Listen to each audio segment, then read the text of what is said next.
តើកត្តាអ្វីខ្លះដែលធ្វើឲ្យលោកអ្នកធ្លាក់ចូលទៅក្នុងអន្ទាក់នៃបំណុលអាក្រក់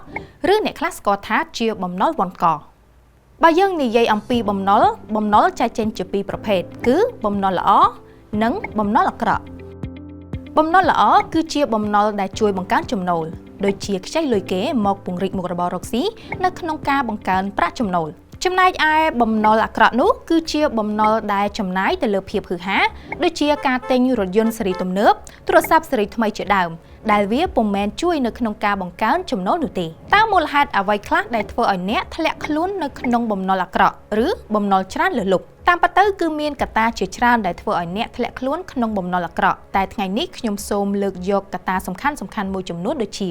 1. ចំណាយច្រើនជាងចំណូលកាលណាអ្នកមានចំណាយច្រើនជាងចំណូលហើយជាពិសេសនោះគឺចំណាយទៅលើរបស់ដែលមិនចាំបាច់នោះមិនបង្កើនចំណូលនោះទេមិនថាអ្នករកបានចំណូលច្រើនប៉ុណ្ណាក៏ដោយអ្នកនៅតែប្រឈមមុខទៅនឹងបញ្ហាបំណុលជាមិនខានដំណាក់កាលដំបូងប្រហែលជាមិនសូវជាបញ្ហាតែប្រសិនបើអ្នកនៅតែបន្តចាយលើសចំណូលដែលរកបាននោះអ្នកនឹងធ្លាក់ខ្លួនក្នុងបំណុលអាក្រក់មិនខាន 2. មិនយកចិត្តទុកដាក់ចំណេះដឹងផ្នែកហិរញ្ញវត្ថុតើអ្នកធ្លាប់ដឹងទេថាអ្នកដែលពុំមានចំណេះដឹងហិរញ្ញវត្ថុគ្រប់គ្រាន់អ្នកនោះតែងតែប្រឈមមុខទៅនឹងបញ្ហាហិរញ្ញវត្ថុជាពិសេសនោះគឺបញ្ហាបំណុលនេះតែម្ដងដោយសារតែពួកគាត់ពុំមានការយល់ដឹងពីការគ្រប់គ្រងនិងការចាត់ចែងលុយឲ្យបានត្រឹមត្រូវរាប់ទាំងការគ្រប់គ្រងបំណុលដោយសារតែកង្វះការយល់ដឹងបែបនេះហើយធ្វើឲ្យពួកគេខ្ចីលុយច្រើនកន្លែងខ្ចីពីកន្លែងមួយទៅសងកន្លែងមួយដោយពុំបានសិក្សាអំពីអត្រាការប្រាក់ច្បាស់លាស់ជាពិសេសនោះគឺប្រើប្រាស់កម្ចីក្រៅផ្លូវការដែលមានអត្រាការប្រាក់ខ្ពស់ចុងក្រោយគឺធ្លាក់ខ្លួនចូលទៅក្នុងបំណុលវណ្ឌក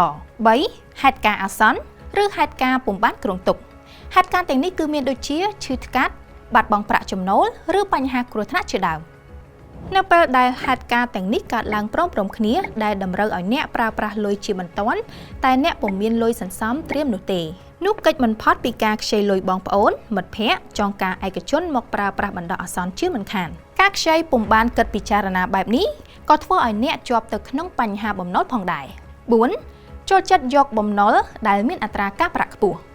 អ្នកខ្លះឃើញលក្ខខណ្ឌរបស់គេល្អខ្ចីស្រួលមិនទាមទារច្រើនក៏សម្រេចចិត្តខ្ចីដោយពុំបានសិក្សាអំពីលទ្ធភាពសងរបស់ខ្លួន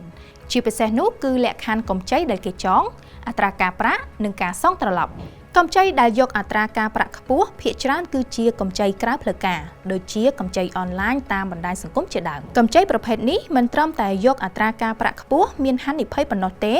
វាថែមទាំងគ្មានការការពារពីផ្លូវច្បាប់នៅពេលដែលអ្នកមានបញ្ហាជាមួយនឹងម្ចាស់កម្ចីទៀតផងសប្តាហ៍ថ្ងៃនេះយើងក៏សង្កេតឃើញដែរថាបំណុលអាក្រក់ឬក៏បំណុលច្រើនលើសលប់ស្ទើរតែទាំងអស់មិនមែនកើតមកពីការខ្ចីលុយពីគ្រឹះស្ថានធនាគារនិងហិរញ្ញវត្ថុផ្លូវការនោះទេ